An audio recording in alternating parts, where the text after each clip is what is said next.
Hey loves, welcome back to my channel, Inspirations by Lati. And girl, you already know I appreciate you for clicking on this video. Thank you for the support.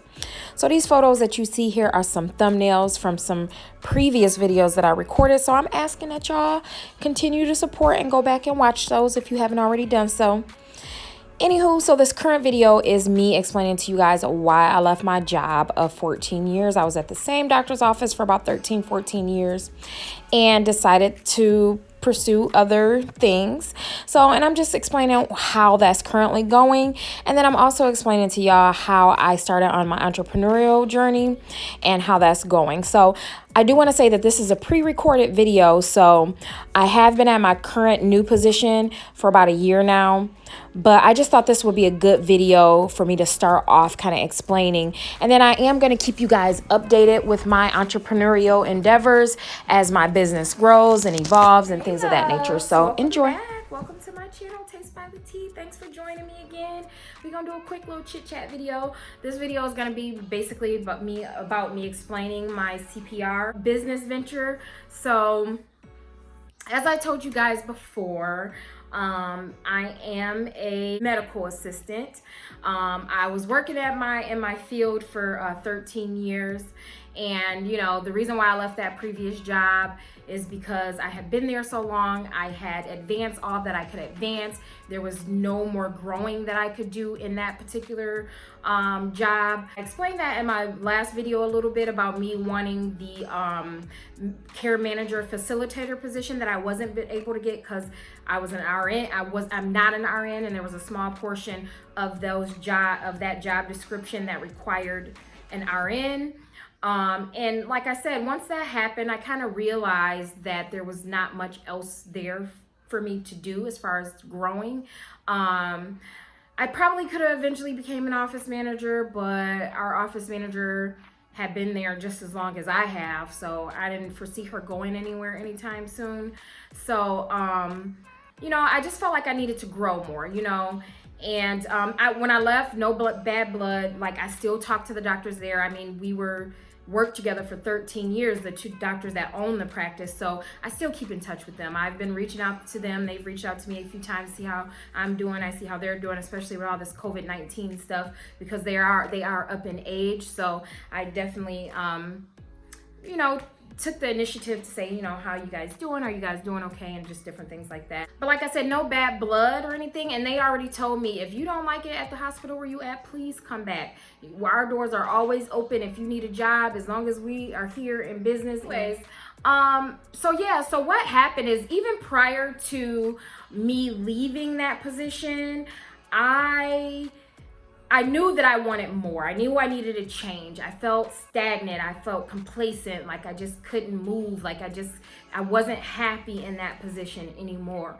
So I ended up putting my resume on Indeed, and about 2 years ago, the campus director over at the school that I work for reached out to me, like, you know, your resume is impressive. You know, I would love to meet with you. You know, we have a position open. So we talked. I called her and I went and met with her, and then they had a part-time position open. So I thought, well, maybe let me tell you guys, I had never been an instructor before. I'm the type of person, I'm very shy. I don't like all attention on me, all eyes on me. That has not been my thing. I like to sit back in a cut, observe, take my notes, listen. I have never been the one to want to be like full attention on me, okay? So when the position was offered to me, to be an instructor, I was really reluctant, because, you know, when you're an instructor, you're in front of the class, you're teaching, you're lecturing, everybody's asking you questions, like you are the number one go-to person in a class, you know. And I had never taught before. You know, I obviously trained a lot of people at the office that I was working at, but training staff to do what you know that you do every day, to do that's easy. But to train the whole curriculum, or to teach somebody everything, like has no medical knowledge, you know what I mean? Like, you got to teach them anatomy, medical terminology, the science behind everything. Like, with being an instructor, you can't just say, okay, this is how you do an injection. You got to teach them Why? Is it intramuscular? Is it sub-Q? What is intramuscular? It's going into the muscle. What's sub-Q? Right up under, under the skin. Like, what's intradermal? You have to teach them the in-depths of why it is we do what we do. If a doctor is ordering cardiac labs, why? What cardiac labs would he order to check a patient's, to see if they are having cardiac issues? What tests would he order and why? Why would he order an EKG? What does the EKG do? How do you read the EKG? With the blood draws, you got to know, like, it's just so much, so detailed of what we have to teach the students. Like, and at first I was just kind of doubting myself. Like, I was not doubting myself, but I was just kind of nervous and scared. So I didn't know how I was going to do in that position, so what I ended up doing is, like, since they had a part-time position, I was like, okay, I'll take the part-time position and stay at my other job, because what if I don't like it? I don't want to get myself off into something that I'm not going to enjoy or I'm going to hate it. So I ended up, like I said, still working at my other job, and doing instructing part-time, and absolutely love it. I love instructing. I absolutely love it. So then, with doing that, that's when 2 years passed. I've been doing that for 2 years. I was still at my other job for 13 years. And then what happened is I still, being an instructor kind of fulfilled me a little more, because I was doing something different than I was doing in the office. But still, once that situation happened and I was unable to get that particular position, as far as being a care management facilitator, that is what kind of did it for me. And I'm like, I was scared. I'm not even gonna lie. I was terrified to leave my job of 13 years. Even though they told me I can come back, like, it's scary to meet new people, start brand new, like, not know anything about the office, the flow of the office, the people in the office, the doctors. Some doctors are nasty, some doctors are rude, like, some doctors are sweethearts. You just don't know what type of doctor you're gonna get, and in the interview, just meeting the doctor for 15 minutes, 20 minutes, like, that's not going to tell you a lot about a person. So, it was just really scary. It took a lot of courage for me to leave my position, but, I ended up leaving, and I really like the position that I'm in at the hospital. And when I decided to leave the office, I was really, nervous to tell the doctors I was leaving. And, when I called them into the office and told them I was leaving, it was really a sad moment, because tears were shed. And you gotta realize I had been there 13 years, one of the longest standing employees there. We had a lot of turnaround in the office just because we did hire a lot of pre-med and pre-PA and pre-nursing students. They would only work with us for a year or two, and then they would go on to advance in their career and continue their education to become doctors and nurses and physician's assistants and things like that. So the turnaround there was insane. That was another stressor at that job, because you would get, it takes 6 months to a year to get acclimated to your position in any office that you go to, where you are totally comfortable and you're asking less questions, and there's so much involved with being a medical assistant, and there's so many responsibilities. It's just a lot of, there's just a lot that we do. So it would take 6 months to a year for these people, these MAs / students, to get acclimated to the position. And by the time they really got it down packed, they would be leaving us, and we would be bringing on somebody new. So any of the MAs that were there, like, long term, as myself and maybe in one other person that worked clinically in the back with me, everything would fall on us, because when people first come in and they're first being trained, they're almost useless. I don't want to say useless, but there's only so much they can do. They're just, like, following you around and watching, and that's when you have somebody doing that, you can't just move at the pace you normally move at, because they're not going to learn anything if you're moving too fast, so you got to move slower, and then that makes your productivity go down. And and they would understand that, because they knew we were training, but it would be stressful for me, because if I got not only doing patient care, there was a lot of paperwork behind the scenes that we would have to do.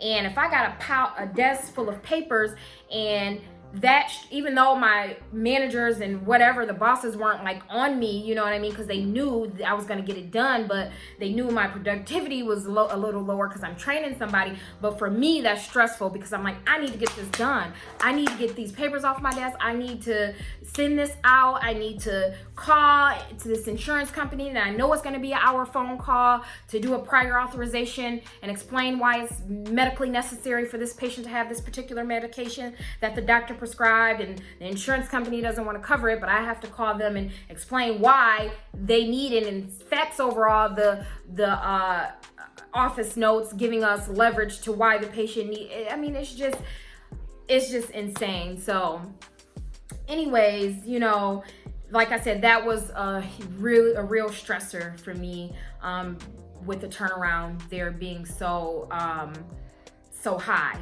So anyway, so, you know, I decided, like I said, I've been working at the hospital for altogether 4 months. And then my campus director came to me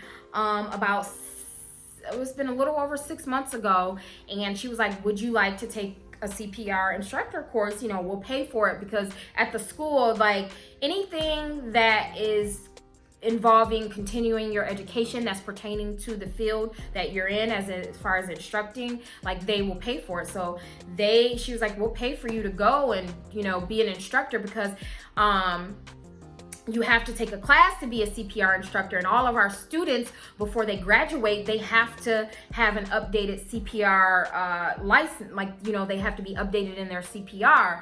So there was only a few MA or just instructors in the building that was licensed to teach CPR. So she was like, we need more. So, you know, I jumped on that opportunity, and from there, I got this, you know, idea in my head, like, you know, I wouldn't mind being a CPR instructor on my own, growing my own business, being a CPR instructor. So that is what I was in the process of doing before COVID-19 came and tried to, you know, disrupt everybody's lives and put everything on hold. So then once it's on and popping from there. I'm like so serious about this whole endeavor.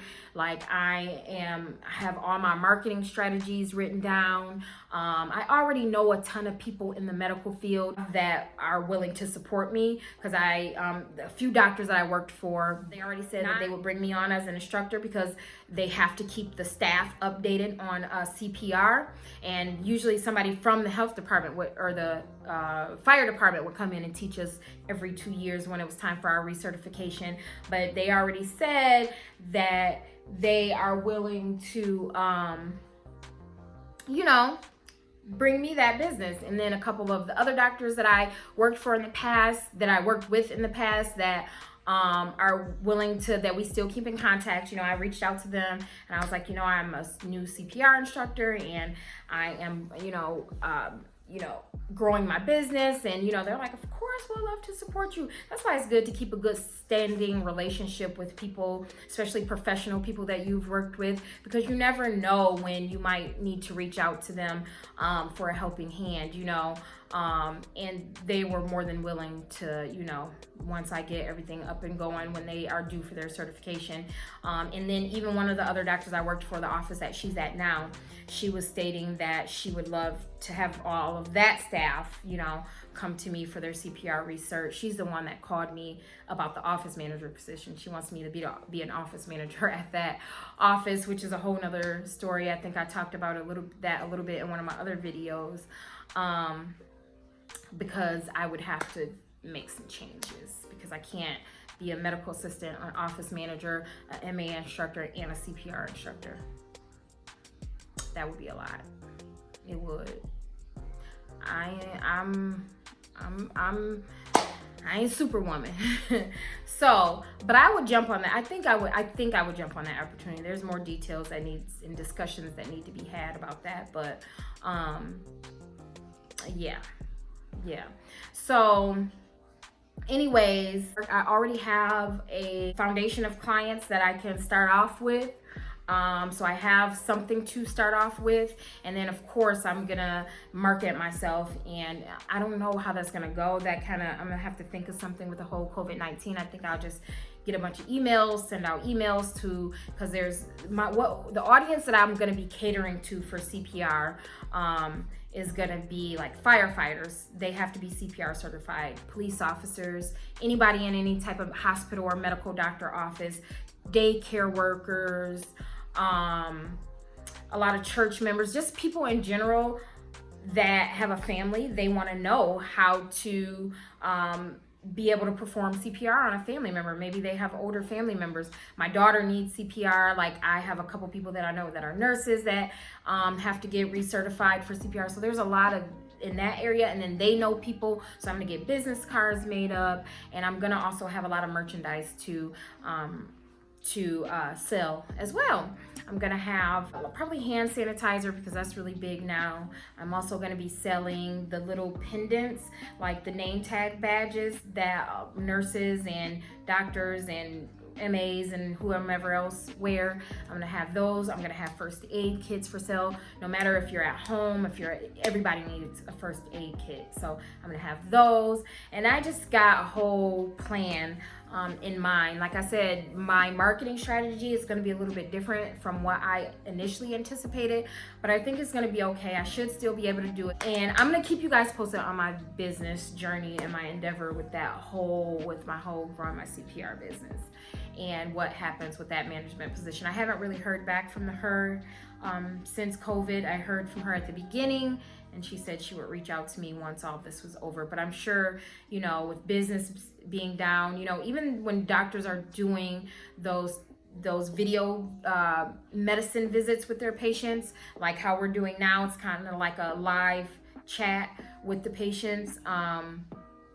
Instead of having them come right directly into the doctor's office, they're still not getting the reimbursement that they would if they were face to face with the patient. So a lot of doctors' offices are suffering as well, even though they still are having some revenue come in and having some income come in. It's just not the same as it would be before. So with them bringing on a whole new office manager and implementing new protocols and new group visits and all that stuff, I'm sure it might be a little while before that takes place. So I'm not really gonna get my hopes up too high. If she reaches out to me soon, then great, but I'm not gonna, because I have so much going on anyways.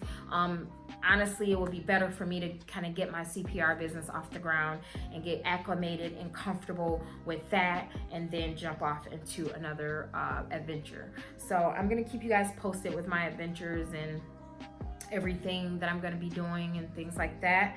And I just hope you guys continue to tune in and watch my videos. Yes.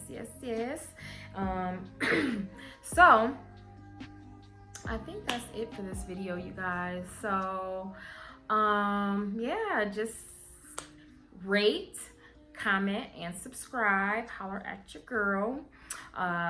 Follow me on this journey, and make sure you share this video. Let people know, especially if you know somebody that I could be encouraging to or inspiring to, or if you know somebody that can encourage or inspire me. I love being inspired by others, So again, rate, comment, subscribe, and share this video. And just support me, support your girl, you guys. Yes, ma'am. So, all right, you guys, I'm out of here. Bye, loves. Deuces.